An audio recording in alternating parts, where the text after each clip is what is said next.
Hello again. We are looking at another game from the Tal Memorial in Moscow 2011. This time it's Hikaru Nakamura playing white against Magnus Carlsen. And Magnus is playing the Queen's Indian. This is like one of the main lines. It becomes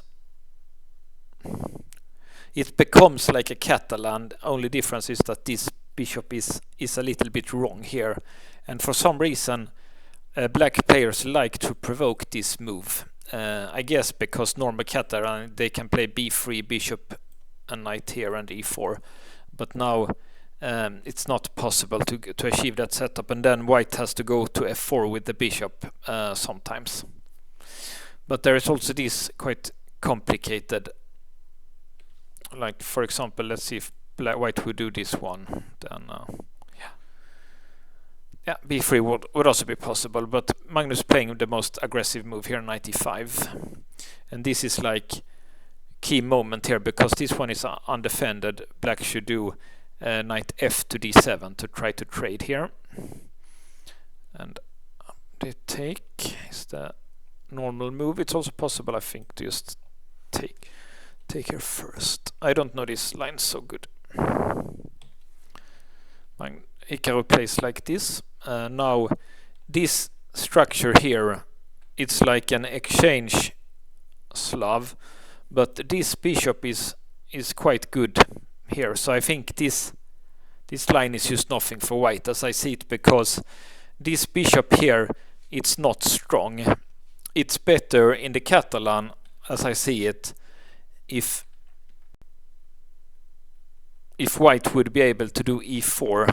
It doesn't work now. E4, and then maybe black trades like that. In that position, I think maybe white has some better chances of an advantage than if he goes for this exchange Slav, which don't think this gives white anything at all, in my opinion.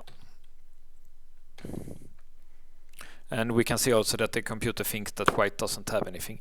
I'm a little bit unsure why he does that. Looks better to go here. Try to trade queens. This is a bit more logical, I think. This looks a little bit better for black than this bishop d7, but okay, of course it's not a bad move, but looks like it loses tempo.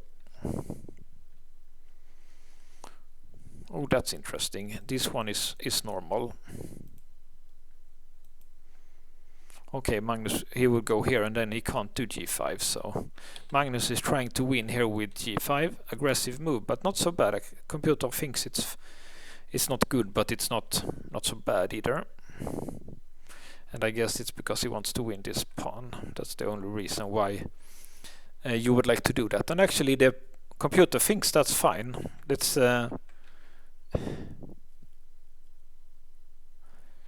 it's a surprising pawn win here that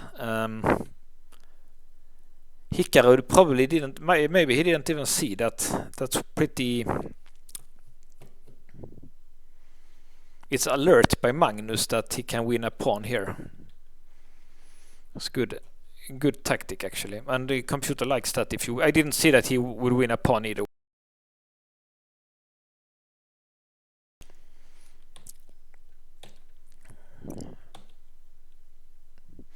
And because Hikaru is down a pawn, he needs to try to create some play here, but Magnus is already almost winning here. So that g5, g4, it was very tactically alert by Magnus. Impressive actually. Can't take here because of rook a5 and the queen is trapped.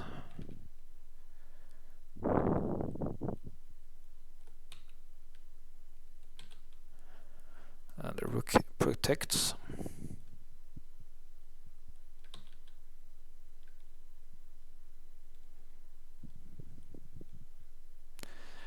So here Magnus is up a pawn. It's different kind of colored bishops, but white's king is very, very bad here. It's just completely trapped by the bishop, so it's probably a winning position already here. Minus 1.4. But it's even if opposite colored bishop, just because white's king is so bad, this might be a loss already for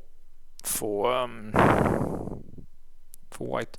And yeah, the computer didn't like rook d7. What if it takes then? Then I guess, yeah, and the checkmate is coming. So it's not correct to give black a pass, or can't be correct. Can't be correct. And interesting, he thinks he wants to play a pure. That's interesting. I didn't think that Magnus would like to play only an opposite colored bishop ending, but I guess it's because the king on g1 is so trapped. It's very trapped. Look how trapped it is. And when only way to free it is playing f3, and then Magnus will win one more pawn. So that's actually quite an cute thing. It might still be draw because opposite colored bishop endings is famous for often being drawn.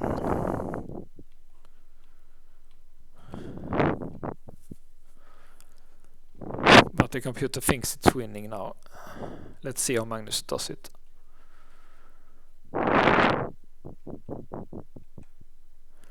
I see, that's a nice tactic actually. Here, and if he would take, he can push the pawn.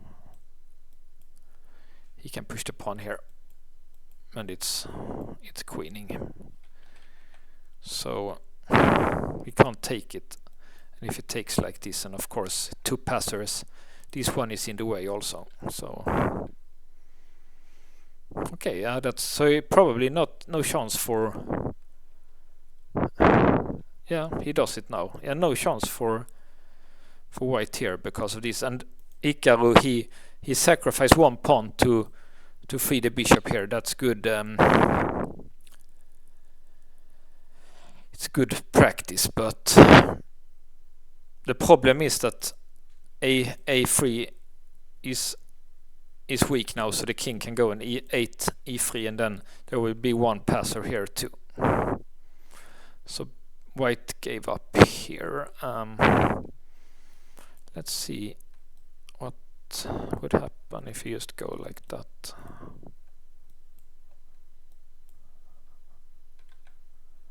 Maybe like this.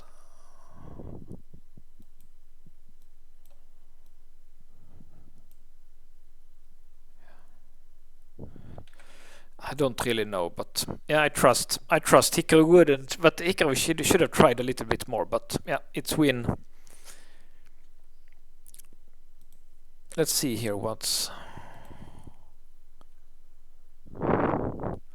Of course, this is not gonna work to play like this because yeah, it was wins some way. I don't really have energy now because it's getting quite late to analyze exactly how black wins this, but obviously taking the pawn a3 is key here. Okay, nice game. Next time we will see how Magnus does against David Harwell, and then it's no longer the Tal Memorial, but it's time for the London Chess Classics.